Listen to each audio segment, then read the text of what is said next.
Bonjour les petits loulous, je suis Luna la fée. Suivez-moi et laissez-moi vous conter une merveilleuse histoire. Sur une petite île polynésienne, Moana regardait chaque nuit le ciel. Ce soir-là, elle remarqua que l'étoile guide avait disparu. « Koa, viens vite !» s'écria-t-elle à son frère cadet. Le vent jouait doucement avec ses cheveux alors qu'il accourait. « Que se passe-t-il, Moana ?» demanda-t-il, essuyant le sable de ses contours d'yeux curieux. « Regarde, l'étoile n'est plus là !» répondit-elle en pointant du doigt. Leurs anciens, assis non loin, murmurèrent que c'était le signe colère des dieux. Moana savait que l'étoile était essentielle pour guider les pêcheurs et les voyageurs sur les vastes océans. « Nous devons la retrouver, Koa !» dit-elle avec détermination. « Comment pouvons-nous faire cela ?» demanda Koa en fronçant les sourcils. « Nous allons construire une pirogue et la chercher, proposa Moana, sa voix pleine d'assurance. Avec un sourire complice, ils ramassèrent des matériaux. Une coque fut taillée dans le bois de cocotier, et une voile de feuilles de palmier fut hissée. Ensemble, ils créèrent un petit chef-d'œuvre flottant. Cette nuit-là, Moana partagea avec Koa un conte à propos des étoiles qui lui apparaissaient dans ses rêves. « Quand nous la retrouverons, dit-elle, le regard brillant, notre ciel sera à nouveau entier. » Moana et Koa prirent la mer à l'aube. La pirogue glissait doucement sur les vagues, portée par la brise marine. « Moana, es-tu sûre que c'est le bon chemin ?» demanda Koa, son regard fixé sur l'horizon infini. Moana sourit. « Les vagues nous parlent, Koa. Écoute-les, » répondit-elle simplement. Le vent sifflait une douce mélodie et les conduisait vers les terres inconnues. Koa s'agrippait à sa rame avec excitation, ses yeux brillants de l'éclat de l'aventure. Le soleil dorait leur visage, tandis qu'ils voguèrent à travers l'étendue immense. À mi-chemin de leur voyage, ils aperçurent une ombre dans le ciel. Un grand oiseau se posa près d'eux, sa voix remplie de sagesse. « Je suis Tan, le dieu des forêts et des oiseaux, » déclara-t-il, ses ailes s'étirant majestueusement. L'oiseau hocha la tête. « Elle est entre les mains de Kaou, un esprit malicieux, » confia-t-il. « Il se cache sur une île mystérieuse enveloppée de brume. Vous devez suivre le courant nord pour l'atteindre. » Motivés par les mots de Tané, Moana et Koa poussèrent leur pirogue plus vite, déterminés à retrouver l'étoile et ramener la lumière à leur peuple. Les eaux devenaient plus calmes à mesure qu'ils approchaient de l'île cachée. Une brume épaisse entourait le lieu, cachant les secrets de Kaou. « Moana, c'est effrayant !» murmura Koa, resserrant son étreinte autour du mât. « Ne t'inquiète pas, Koa. Nous avons le courage et la ruse de notre côté, » le rassura-t-elle en lui tapotant l'épaule. En s'enfonçant dans la brume, le monde autour d'eux devint silencieux, comme si la nature elle-même retenait son souffle. Moana et Koa écoutaient le cœur battant, prêts à affronter l'esprit farceur. Soudain, un rire sombre se fit entendre. « Qui ose troubler ma paix ?» Une voix se fit écho sur l'île. Moana, sans se laisser intimider, cria. « Nous sommes venus récupérer notre étoile !» L'esprit apparut, son manteau nocturne flottant comme une ombre dans la brume.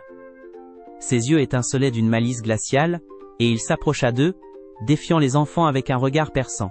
« Vous pensez pouvoir me tromper ?» lança Kaou en ricanant. Mais Moana, avec une détermination qui brilla comme le soleil levant, garda son calme. « Nous allons voir, Kaou !» répliqua-t-elle avec assurance, un plan commençant déjà à germer dans son esprit fertile. Moana, surveillée par Kaou, réfléchissait à un plan. Elle se souvenait des histoires de sa grand-mère sur les vents. « Les vents sont vos amis, utilisez-les » murmura Moana. Elle tourna ses yeux vifs vers Koa. « Koa, je vais distraire Kaou en parlant. Pendant ce temps, suis ma main pour ajuster la voile. » Koa cligna des yeux, comprenant ce qu'elle voulait faire. Elle commença à danser autour de Kaou, l'envoyant dans une confusion. « Quelle est cette sorcellerie ?» grogna Kaou, tout en essayant de suivre ses mouvements. Koa, silencieux comme un chat, ajusta discrètement la voile en utilisant les signaux de Moana. Le vent s'engouffra soudain, tournant la pirogue jusqu'à ce que Kaou, désorienté, perde l'étoile. « Tu as réussi, Moana !» s'exclama Koa dans un souffle joyeux. « Non !» rugit Kaou, réalisant trop tard leur ruse astucieuse. Moana s'avança, nettoyant la magouille dans l'air de l'île. « Nous voulons seulement la lumière pour notre peuple », expliqua Moana à Kaou avec douceur, le regard déterminé et captivant. L'esprit, reconnaissant leur bravoure et leur intelligence, relâcha l'étoile dans un éclat accrocheur d'admiration. Avec l'étoile enfin entre leurs mains, Moana fit signe à Koa de trouver le chemin du retour. Ils scrutèrent l'océan doré par le soleil couchant, où chaque vague reflétait le sentiment voluptueux du succès cumulé. Koa soupira de soulagement. « Nous y sommes arrivés, Moana, dit-il. Son regard brillait de joie pure.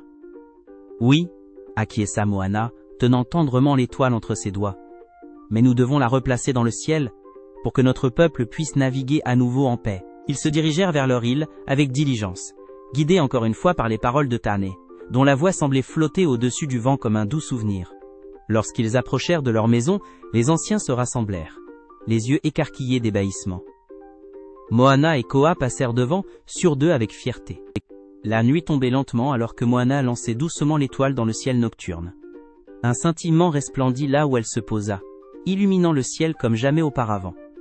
Les murmures d'admiration remplissaient l'air, tandis que le peuple célébrait le retour de l'étoile, et remerciait Moana et Koa pour leur incroyable courage. La nouvelle étoile brillait avec une lueur sans précédent. Les navigateurs reprirent la mer avec confiance, leur destin illuminé par le courage de Moana et Koa.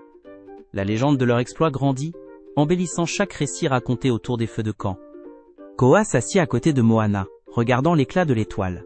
« Tu sais, Moana, dit-il doucement, je pense que les étoiles nous parlent plus fort, grâce à toi. » Moana sourit, entièrement satisfaite. « Je n'aurais pas pu le faire sans toi, » répondit-elle, son cœur débordant de gratitude. Les anciens racontèrent ensuite aux enfants l'histoire de cette aventure, insistant sur la ruse et le courage nécessaire pour surmonter l'épreuve qu'ils avaient rencontrée. Koa, posant sa tête sur l'épaule de Moana, dit d'une voix endormie.